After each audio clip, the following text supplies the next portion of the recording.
Hello everyone. So I am Shivdan Chaudhary and I am finance intern at yourshop.co. So आज हम जानेंगे like हमारे पास क्या क्या ऑल्टरनेटिव इन्वेस्टमेंट के तरीके हैं जहाँ पे आप हमारा फंड यूज कर सकते हैं। मैंने आपको स्टॉक मार्केट के बारे में बता दिया, प्री आईपीओ बताया जहाँ आप अपना फंड यूज कर सकते हैं, म्यूचुअल फंड भी कर सकते हैं। उनके अलावा भी और बहुत से तरीके आए उन्हें जानते हैं। सो आज हम डिस्कस करेंगे ETF. What is ETF? What is index fund? ये दोनों like what are the difference between these funds and also ये म्यूचुअल फंड से अलग कैसे हैं और इनमें इन्वेस्टमेंट किस तरीके से।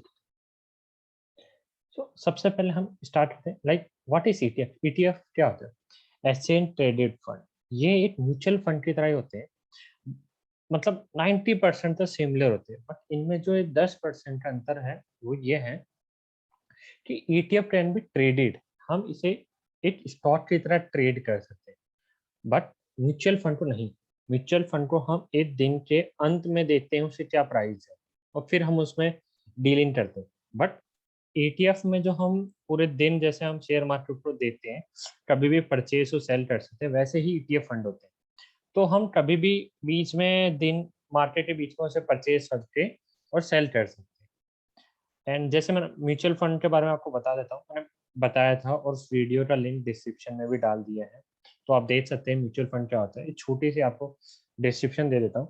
लाइक जैसे मैं इस वीडियो में आप देख सकते हैं कि एक पर्सन है प्लस बहुत सारे लोगों ने छोटा अमाउंट करके एक फंड मैनेजर के पास डिपॉजिट करते हैं और वो फंड मैनेजर मार्केट की स्टडी और एनालाइज करके उस पैसे को लगाता है। तो इसमें सारा काम फंड मैनेजर पूरा एकदम एक्टिवली देख रहा है। ओके। सो अब इसमें आप देख सकते हैं कि इसमें प्रॉपर्ली एक्सप्लेन किया जाए like an ETF is an security that track a value of index. तो ईटीएफ इंडेक्स को ट्रैक करके उसके बेसिस पे चलता है। तो उसमें हम बहुत सारे एसेट्स होते हैं जिनमें अपन डील कर सकते हैं सेम म्यूचुअल फंड की तरह, बस हम ट्रेड ही नहीं कर सकते। ठीक है। सो ईटीएफ को हम एक्सचेंज कर सकते हैं, they can be exchange, they can be traded. Okay. And also हम हमारे फंड को ट्रैक कर सकते हैं। लाइक कि जैसे मैंने एक वैल्यूएशन एक इंडेक्स देखा, उसमें देखा कि ये स्टॉक है, तो उसकी क्या क्या वैल्यूएशन है, फिर उसके हिसाब से हम ट्रैक कर रहे हैं कि हमने यहाँ इतना पैसा लगाया, इस टाइम पे उस इंडेक्स ने इतना ग्रो किया तो हमारे अमाउंट इतनी हो गई है। ओके। अब लाइक जैसे मैंने आपको स्टार्टिंग में बोला था like we can bought and sold. So how? इसमें एग्जांपल है, जेनी को ट्रेड करना है। ठीक है। उसे अपने लाइक खुद को ट्रेड करना है। एक ऑनलाइन ब्रोकर पे उसने गए, उन्होंने अपना अपना अकाउंट खोला एंड जेनी के पास $5,000 है। ओके। सो उन्होंने अब पता किया पहले कि ईटीएफ क्या है, रिसर्च की सबसे पहली चीज होती है किसी भी, अगर आपको इन्वेस्ट करना है तो रिसर्च। आप जस्ट डायरेक्टली जंप नहीं कर सकते हो मेरी या किसी की बात सुन के कि ईटीएफ फंड्स अच्छे होते हैं। So the first thing is कि आपको रिसर्च करनी होगी, राइट। तो जेनी ने अब रिसर्च की, उसने देखा कि गोल्ड बहुत अच्छा है एंड गोल्ड बहुत पॉपुलर भी है ईटीएफ में। तो उसने कुछ फंड्स देखे जो गोल्ड के साथ एसोसिएटेड है। तो उसने फिर अपना पोर्टफोलियो डाइवर्सिफाई किया। सबसे इंपॉर्टेंट चीज होती है इन्वेस्टमेंट में, डाइवर्सिफिकेशन। ओके। तो उसने एक तो गोल्ड में अपना पैसा किया, बिकॉज उसे पता है कि, और दूसरी चीज जैसे उसने अपना गोल्ड में किया तो आपको फिजिकल गोल्ड की जरूरत नहीं होती, that is an investment. So वहां पे आपका फिजिकल गोल्ड नहीं है ना, that is an digital. Okay. And also वो बहुत लेस रिस्की अमाउंट, बहुत लेस रिस्की इन्वेस्टमेंट है gold for once we can say, right, according to the stock market. उससे देखे तो गोल्ड में बहुत मतलब रिस्क बहुत कम होता है। देन फिर क्या हुआ, फिर जैनी ने क्या किया, जैनी ने कुछ शेयर परचेज किए गोल्ड के, जो गोल्ड में ईटीएफ थे उसके, एंड गोल्ड माइनर के ईटीएफ। तो उसने दो में अपना डाइवर्सिफाई कर लिया थ्रू ऑनलाइन ब्रोकर। हमारा जैसे अपस्टॉक है, तो आप अपस्टॉक में जाके ये आपको सारे ऑप्शंस मिलते हैं। तो अब वो अपने इन्वेस्टमेंट को डेली मॉनिटर कर सकती है एंड अगर दिन के बीच में कभी भी वो चाहे तो उस इन्वेस्टमेंट को सेल कर सकती है like an stock. But mutual fund में ये नहीं होता। हम दिन का जब ट्रेडिंग बंद हो जाती है उसके बाद उसे प्राइसेस देख के फिर उसमें देखते कि हाँ हमें यहाँ अपना क्लोज करना है या इसमें इन्वेस्ट करना है। ओके, सबसे मेजर डिफरेंस ये आता है। So how the ETF different then mutual fund, ये कैसे अलग होता है? जैसे मैंने आपको सबसे पहली चीज आई थी, तो ईटीएफ में ज्यादा प्राइस चेंज होता है, through out the day change होता रहता है स्टॉक की तरह, तुम कभी खरीद और बेच सकते हैं। बट जो म्यूचुअल फंड होते हैं वो एक नेट एसेट वैल्यू पे कैलकुलेट होता है पर डे की। नेट वैल्यू एसेट क्या होता है? जो total value of mutual fund of asset को दिखाता है, उसमें सब लाइबिलिटीज माइनस कर देते हैं, तो जो वैल्यू बचती है वो थी एनएवी, नेट एसेट वैल्यू। और क्या होता है? तो अब जैसे मैंने बोला कि ये ना थोड़ा पैसिवली मैनेज करते हैं हम, तो इसमें कोई फंड मैनेजर की जरूरत नहीं होती बाय या सेल करने से ईटीएफ में। Okay, then the third point is कि, तो जैसे मैंने बोला आपको कि ये पैसिवली मैनेज होते हैं, तो इसमें एक चीज होती है, आपको ईटीएफ में आपकी फीस बहुत कम लगेगी, जो आपके टैक्स हो गए और अदर चार्जेस थे वो बहुत लाइक एकदम मिनिमल लगते हैं। बट म्यूचुअल फंड में वो चार्जेस थोड़े ज्यादा लगते हैं। तो सबसे पहला रीजन, मेन रीजन ये आता है कि लोग ईटीएफ की तरफ इसलिए जाते हैं क्योंकि वहां पे अगर आपकी अर्निंग होती है तो आपको वहां पे काफी ज्यादा चार्जेस देने पड़ते हैं, अराउंड 1.23% होता है, और ईटीएफ में इट्स ओनली 0.55%। ऑल्सो ईटीएफ के बेनिफिट्स हैं, लाइक ये इन्वेस्टर्स का जो पोर्टफोलियो होता है ना उसको बहुत ज्यादा डाइवर्सिफाई कर देते हैं। सो अब आपको लाइक म्यूचुअल फंड में क्या होता है कि आपने एक फंड मैनेजर अपना दे दिया एंड दे विल डू, वो अपनी तरफ से जो भी करेंगे, जो भी इक्विटी हो गया, जो भी स्टॉक हो गया, वहां पे लगाएंगे। बट यहाँ पे आपके पास रहता है, आप अपना पोर्टफोलियो डाइवर्सिफाई कर सकते हैं। ओके, दूसरी चीज, आप यहाँ पे मार्जिन भी यूज कर सकते हैं, जो आपको अपस्टॉक की तरफ से आपको एक मार्जिन मिलता है कि आप इतने मार्जिन पे कोई भी चीज खरीद सकते हो और बेच सकते हो, सेम एज एन स्टॉक। तो सबसे बड़ा बेनिफिट ईटीएफ फंड्स में ये आता है।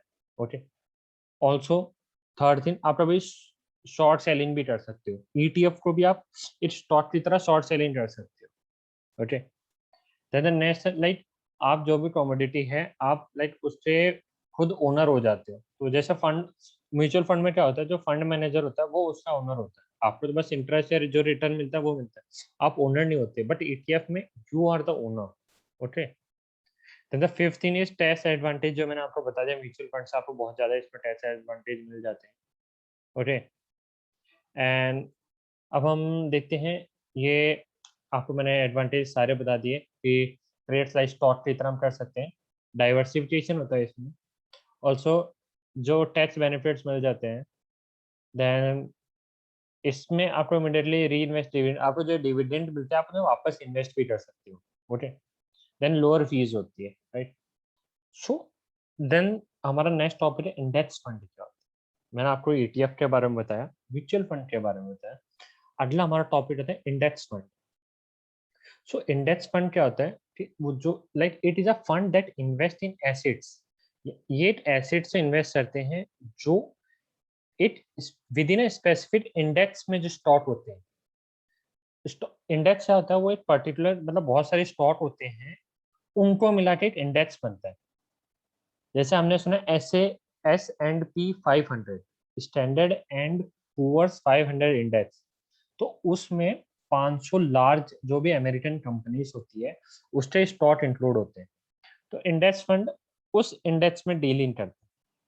ठीक है, अब हर चीज से कुछ प्रोस एंड कॉन्स होते हैं, जैसे आपको बहुत सारे यूट्यूब पे मिल जाएंगे जो आपको इंडेक्स फंड के सारे प्रोस बता देंगे, बट आपको कॉन्स भी जानने की उतनी ही जरूरत होती है। तो पहले हम प्रोस पे आते हैं। लो कॉस्ट होता है इसमें, जैसे कि आपको म्यूचुअल फंड में काफी ज्यादा लाइक मिनिमम अमाउंट होता है उसमें, आई थिंक अराउंड 5,000 प्लस के अराउंड आपको minimum you have to invest. Okay, but इसमें ऐसा कुछ नहीं है, इसमें 1/3 होता है। Okay, then may outperform active managers. So second thing is कि जैसे आप 500 कंपनीज है, S&P 500 के अंदर there are 500 different types of stocks. अब आप अपने पोर्टफोलियो में सपोज उसके अंदर सारी अच्छी कंपनीज है, तो obviously they will out perform, तो आपको उसमें एक चीज होती है, आप रिटर्न बहुत अच्छा मिल जाएगा। Then third thing is lower tax, इसमें टैक्स बहुत कम देना पड़ता है, लाइक अराउंड 0.24% के अराउंड। देन डाइवर्सिफिकेशन, तो इसमें आप अपना क्या पोर्टफोलियो डाइवर्सिफाई कर सकते हो। This is the one of the best way where you can diversify your portfolio in different types of stock. Okay, अब हम आते हैं कौन सी तरफ। मे ट्राई का पुअर इंडेक्स। ओके, सपोज जैसे 500 कंपनीज है, अब आपने एक अच्छी रिसर्च नहीं की, आपने ये चीज देखा कि यार इसके अंदर 500 कंपनीज हैं जो बहुत अच्छी, बट आपने 500 में सबसे बेस्ट सेलेक्ट की, जरूरी नहीं है। तो कभी कभी ऐसा होता है कि आपने अपने पोर्टफोलियो में जो अंडर परफॉर्म्ड है या अंडर वैल्यूड है, आप उन्हें अपने स्टॉक अपने पोर्टफोलियो में डाल देते हो, तो वहां पे थोड़ी दिक्कत आ जाती है। और सेकेंड थिंग इज ये थोड़ा सेफ साइड के लिए। अब आपको पता है इसके अंदर S&P 500 के अंदर बहुत अच्छी कंपनी है, तो वहां पे ना रिटर्न आपको एक नॉर्मल रिटर्न मिलेगा, बिकॉज इसमें रिस्क एकदम जीरो होता है। अब आपको ये चीज पता है, लेस रिस्क लेस रिटर्न। सो अगर आपको मार्केट में पता है कि रिस्क फैक्टर अगर आपको कंसिडर करके आपको रिस्क नहीं लेना, तो इंडेक्स फंड की तरफ आप जा सकते हो। सो इसका अब हमारा जो मेन था कंक्लूजन, वेयर टू इन्वेस्ट। हर चीज से कुछ प्रोस एंड कॉन्स होते हैं। सो आपको कहाँ पे इन्वेस्ट करना चाहिए, ये डिसीजन आपको खुद को अपने हिसाब से लेना है कि आपकी पर्सनैलिटी किस टाइप की है। तो इंडेक्स फंड जनरली उन लोगों को सूट होता है जो लेस सोफिस्टिकेटेड होते हैं या मोर रिस्क अवर्स होते हैं, इन्हें लॉन्ग टर्म का सोच रहे चलते हैं कि यार मुझे लंबे समय में इतना ये चाहिए, ये प्रॉफिट लेना है, तो मैं इंडेक्स फंड में डाल देता हूँ। बिकॉज इंडेक्स फंड में हमें पता है कि यहाँ पे ये कंपनीज होती है, एक लंबे समय में they will give us return, अच्छा खासा रिटर्न दे देंगे। सो मुझे इतना ट्रैक भी नहीं करना है, मुझे इतना टाइम भी नहीं देना है, मुझे बस मेरा पैसा इसमें लगाना है। Then you can go for index fund. अब ETF की तरफ वो लोग जो जाते हैं जो मतलब जिनका इन्वेस्टमेंट का स्टाइल होता है बहुत, मैं बोल दूं रफ, जिन्हें मोर हैंड्स देने अपने, मोर हैंड्स ऑन इन्वेस्टमेंट स्टाइल, मतलब जिन्हें एग्रेसिवली ट्रेड करना है, और जो शॉर्ट टर्म के लिए होते हैं, शॉर्ट टर्म के लिए पैसा लगा रहे हो, आपको अच्छा रिटर्न चाहिए, तो आप ETF की तरफ जा सकते हो। बस ETF में क्या होता है, आपको थोड़ा ध्यान देना पड़ता है कि अभी मार्केट क्या चल रहा है, क्योंकि ETF में क्या होता है, डेली ट्रेडिंग होती है। ओके, तो इसीलिए ये ETF उनके लिए ज़्यादा अच्छा है जो थोड़ा हाई मतलब शॉर्ट टर्म के लिए होते हैं, जिन्हें एग्रेसिव ट्रेडिंग करनी होती है। ओके, सो आप हमें कांटेक्ट कर सकते हैं, इसमें आपको फ़ोन नंबर, हमारा ईमेल, हमारी वेबसाइट है, कोई भी डाउट हो you can contact us. I hope आपको समझ आया हो, and you can like and subscribe the channel for more upcoming videos. Thank you.